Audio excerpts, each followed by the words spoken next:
بریم ورقه بازی. خب یه مشت ورقه بردارم ببرم ببینم اینا چی توشه. خب یادش به خیر، ریاضیات سوم راهنمایی غیردولتی صدف بود، آزمون تستی. البته اینا رو میدم میره دیگه، کیلویی میفروشن. بچه‌های پنجم اینو بلدن دیگه، نسبت محیط هر دایره به قطر همان دایره چقدره؟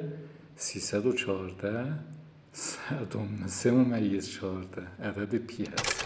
عقربه دقیق شمار پس از چند دقیقه زاویه 120 درجه رو میپیماید؟ خب چیکار کنیم بچه ها؟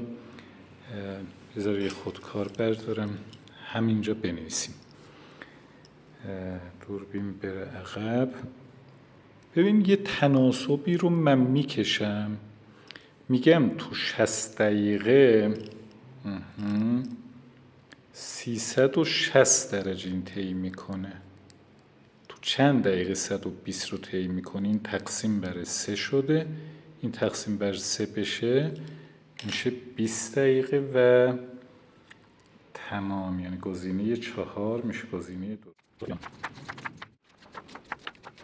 میبینیم چه طراحی زیبایی داشت. اینا رو تو کورل دراو من تایپ و طراحی میکردم.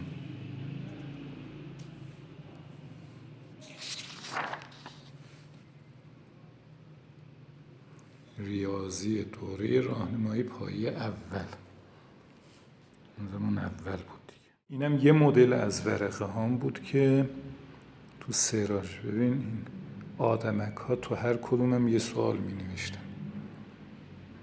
این اون زمانی که من این کار رو انجام می دادم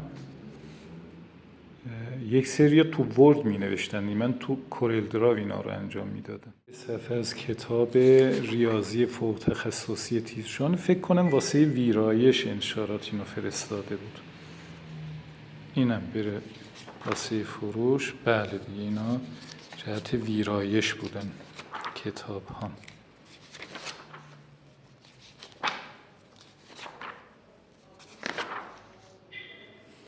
خب اینم که استعداد تحلیلی بود، تازه اختراع شده بود استعداد تحلیلی. این مدلی داشترم پیدا کردم، آزمون پذیرش دانش آموز تیزهوشان 88-89. این سوالش جالبه، ببینید میگه یوزپلنگ ایرانی یکی از عجیبترین و کمیابترین حیوانات جهان است.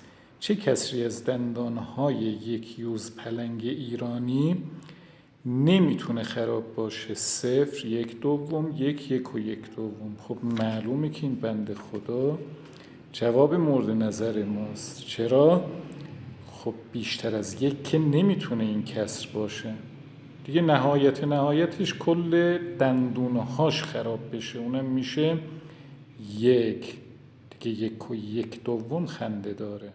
این ورش هم که سوالات هوش بود دیگه، اینا رو میدادند. این مدلی بود، یواش یواش دیگه تغییر پیدا کرد و همش شد سوالات هوش. گفتم همش شد سوالات هوش، اینا هم رفت جهت فروش.